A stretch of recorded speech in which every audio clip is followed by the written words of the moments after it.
मैं doctor Supriya Puranik, test baby consultant and practising obstetric and gynaecology more than 20 years. अभी unlock की प्रक्रिया शुरू हो गई है। जो सारे अपने रिस्ट्रिक्शंस थे वो धीरे धीरे खुलना शुरू हो गया है। अब तक हमारे कोचिंग क्लासेस, ट्यूशंस और स्कूल्स बंद थे, तो धीरे धीरे वो खुलने के भी आदेश दिए जाएंगे। अब तक हम कोविड के सारे नियमों का पालन घर बैठ के कर रहे थे, लेकिन अभी हम स्कूल जाएंगे, कोचिंग क्लास जाएंगे, अपने फ्रेंड्स से मिलेंगे, बहुत सारी बातें होगी और इस दरमियान हमें ये संक्रमण से कैसे दूर रहना है, ये हम इस वीडियो में जानने वाले हैं। हालांकि आपने सुना ही होगा, अमेरिका में जुलाई के आखिरी 2 हफ्तों में स्कूल्स रीओपन हो गए थे और इन 2 हफ्तों में लगभग 1 लाख से ज्यादा बच्चे कोविड से संक्रमित हो गए। तो इस घटना से हमें सीखना है, जब हमारे क्लासेस वापस शुरू हो जाएंगे तो हमें क्या सावधानी बरतनी है, हमें स्टूडेंट्स को क्या सावधानी बरतनी है, उनके पेरेंट्स को क्या सावधानी बरतनी है और हमारे स्कूल के जो टीचर्स हैं, क्लासेस के जो टीचर्स हैं, उनको क्या सावधानी बरतनी है। जैसे मैंने अभी बताया, अनलॉक की प्रक्रिया शुरू हो गई है, शायद क्लासेस भी शुरू हो सकते हैं, लेकिन कोविड तो अपने साथ ही रहने वाला है। तो अभी हम जानेंगे क्लासेस को जाने वाले स्टूडेंट ने क्या सावधानी बरतनी है। जी, आपको सतर्क रहना है, लेकिन आपको घबराना नहीं है। तो पहले हम जानेंगे कि कोविड संक्रमण का प्रसार कैसे होता है। जब किसी को सर्दी रहती है, खांसी रहती है, वो कफ करता है, छींकता है और वो कोविड से प्रभावित रहता है, तो उनके जो खांसने के वक्त, स्नीकने के वक्त जो ड्रॉपलेट्स रहते हैं वो हवा से जाके दूसरे व्यक्ति के शरीर में चले जाते हैं, यानी कि श्वसन संस्था में चले जाते हैं और उनको कोविड होने के चांसेस रहते हैं। तो इसीलिए जैसे अब तक हमें बताया गया था कि हमें मास्क का पहराव करना है, लेकिन जब बच्चे होते हैं थोड़े से नटखट रहते हैं, जब बोलने चले जाते हैं तब मास्क नीचे निकालते हैं और हमारी ये आदत हम जब घर में थे तभी से रहती है। इसीलिए जब हम क्लासेस पे जाएंगे तो हमें एक स्पेशल प्रिकॉशन लेनी है। हमारे मास्क के साथ हमें फेस शील्ड का भी पहनाव करना है। जब हम फेस शील्ड का उपयोग करते हैं तब हमारे हाथ जब बार बार अपनी चेहरों पे जाने के चांसेस रहते हैं, वो भी चांसेस कम हो जाएंगे और जिन बच्चों को मास्क नीचे करके बातें करने की आदत है उससे भी थोड़ा सा प्रोटेक्शन हो जाएगा। जैसे पहले हमने जान लिया, ये कोविड का संक्रमण एक व्यक्ति से दूसरे व्यक्ति को हो जाता है, वैसे ही कोविड का संक्रमण जब संक्रमित व्यक्ति जब खांसती है, सीखती है और उसके सामने कोई व्यक्ति नहीं रहता, फिर भी खांसने, छींकने के वक्त जो ड्रॉपलेट्स निकलते हैं वो वस्तुओं पे गिर जाते हैं, सरफेस पे गिर जाते हैं और उस सरफेस को जब हम छूते हैं तो हमारे हाथ भी इन्फेक्टेड हो जाते हैं और हमारे हाथ जब इन्फेक्टेड रहते हैं तो हम दरवाजे खुलते हैं तो डोर नॉब्स पे रहते हैं, लिफ्ट के बटन्स पे रहते हैं, जब हम सीढ़ियों से चढ़ते हैं तो रेलिंग पे रहते हैं। तो इसीलिए हमें हैंड केयर यानी कि हाथों का सैनिटाइजेशन बहुत अच्छी तरह से करना चाहिए। उसके साथ ही जब हमारे हाथ इन्फेक्टेड वस्तुओं पे गिर जाते हैं तो हमारे मोबाइल फोन से भी संक्रमित होने के चांसेस रहते हैं। हमारे लैपटॉप को वैसे इन्फेक्टेड हाथों से हमने छू लिया तो उससे भी संक्रमण हो सकता है। उसके साथ ही साथ हमारे जो राइटिंग ऑब्जेक्ट्स रहते हैं, यानी कि पेन्स रहती है, पेंसिल रहता है, हमारी स्केल रहती है, उन सब का एक दूसरे को आदान प्रदान करने से भी ये संक्रमण फैल जाता है। तो इसलिए आपको एक दूसरे के mobile phone, pen, pencil, scale, laptop इसका इस्तेमाल नहीं करना है। और गलती से भी हम कर बैठे तो हमें अच्छी तरह से हैंड सैनिटाइज करना है। उसके साथ ही और एक महत्वपूर्ण बात, जब हम मास्क नीचे उतार के रखते हैं, फेस शील्ड नीचे उतार के रखते हैं और दोबारा उस मास्क और उस फेस शील्ड को हमें पहनना होता है, तो गलती से एक भूल नहीं करना कि जो मास्क का या फेस शील्ड का बाहरी भाग है वो अपने चेहरे से छूना नहीं चाहिए।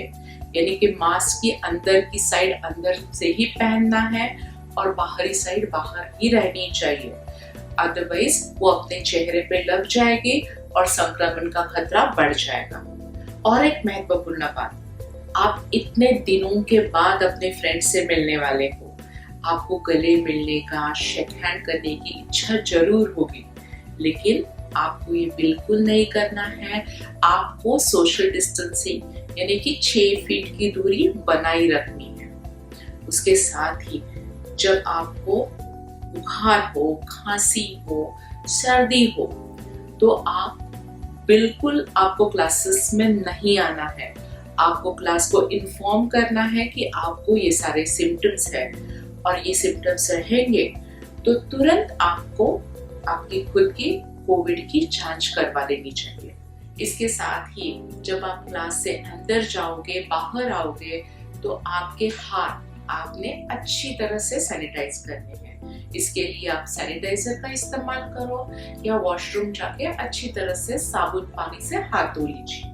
अभी हम जानेंगे एज अ पेरेंट हमें क्या सावधानी बरतनी है, क्योंकि हमारे बच्चे क्लासेस में चले जाएंगे, उनकी इम्यूनिटी बहुत अच्छी रहती है तो उनको संक्रमण होने के चांसेस कम रहते हैं, लेकिन वो क्लास से आते वक्त अपने साथ कभी संक्रमण ला सकते हैं। उनके ऑब्जेक्ट्स जो इस्तेमाल करते हैं वो संक्रमित रहने के चांसेस होते हैं और वो संक्रमण उनके लिए खतरा नहीं होता, लेकिन घर में जो बुजुर्ग रहते हैं उनके लिए वो खतरा हो सकता है। वो एज अ पेरेंट आपको खतरा हो सकता है, इसीलिए आपको कड़ी सावधानी बरतनी है। जब हमारे बच्चे क्लासरूम से घर आ जाएंगे तो एज अ पेरेंट हमारी ये जिम्मेदारी है कि उन्होंने अपने हाथ अच्छी तरह से साफ रखने हैं। इसके लिए आप सैनिटाइजर का भी इस्तेमाल कर सकते हैं या उनको प्रवृत्त करें कि वो अपने हाथ साबुन पानी से धोए। इसके बाद हमारे बच्चों को नहाने के लिए बोल देना है ताकि वो स्वच्छ होके आ सकते हैं और उनके जो कपड़े रहते हैं वो अच्छी तरह से साबुन पानी में हम वॉश करने के लिए छोड़ देंगे।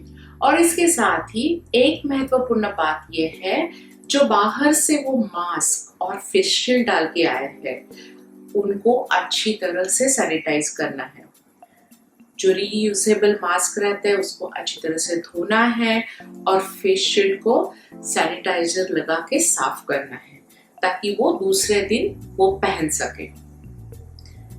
हमें एज अ पेरेंट ये भी देखना है कि उनकी और खुद की इम्यूनिटी अच्छी रहे।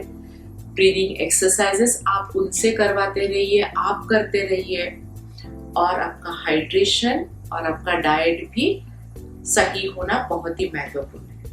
अभी हम जानेंगे कि क्लासेस के टीचर ने क्या सावधानी बरतनी है।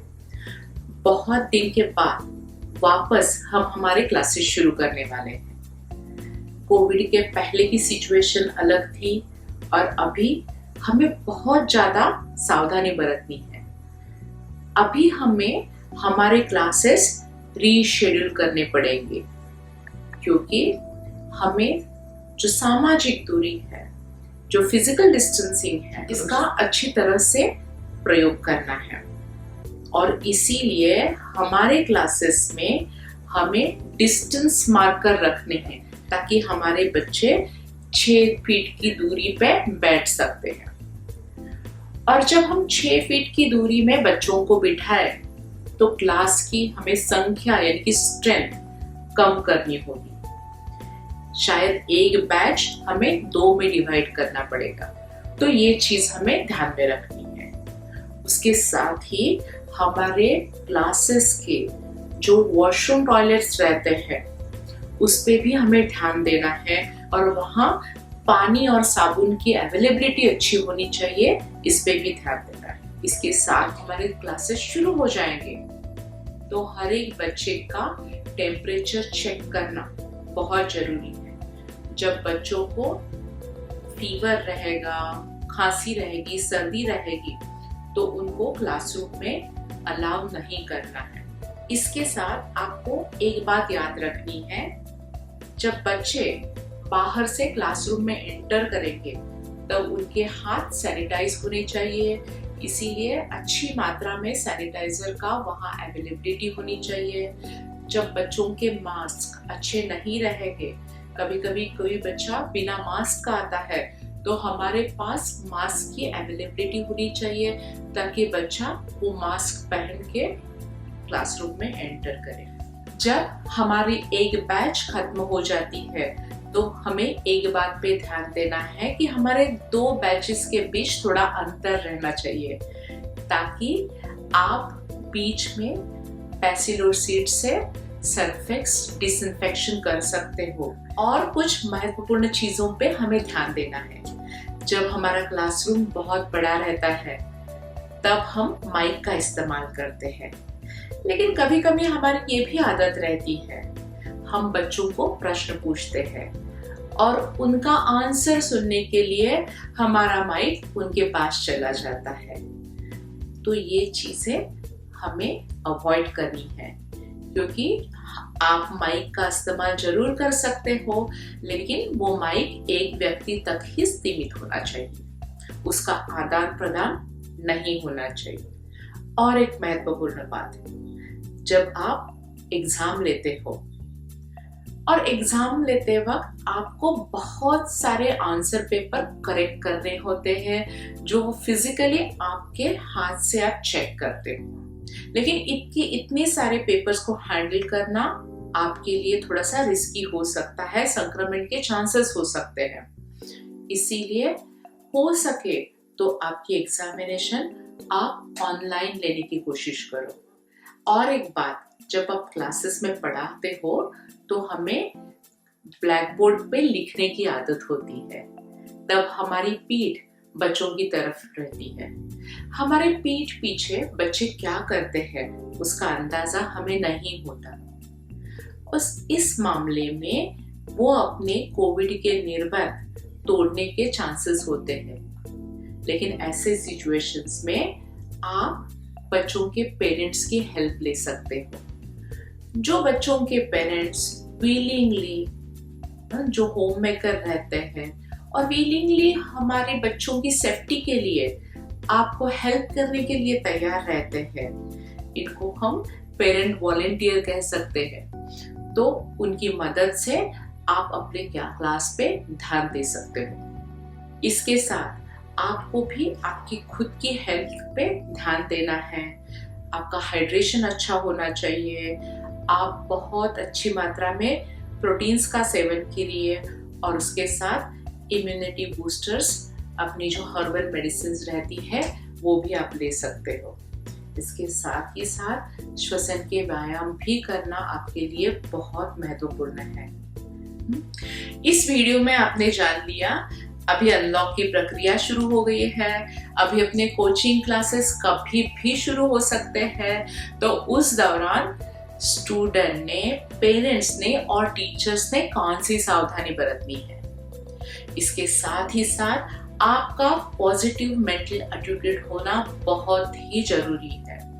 और एक महत्वपूर्ण बात आपको ध्यान में रखनी है, ये कोविड हमारे साथ लंबी समय तक रहने वाला है। इससे बिल्कुल घबराइए नहीं, सिर्फ सतर्क रहिए। मैं खुद एक डॉक्टर हूँ। लॉकडाउन के दौरान थ्रू आउट हमने पेशेंट्स को ट्रीट किया है, उनको देखा है, तो मुझे भी कोविड का संक्रमण हुआ था और मैं उससे बिल्कुल ठीक हो गई हूँ। तो मेरा कोविड की मेरी जर्नी का एक वीडियो मैंने बनाया है।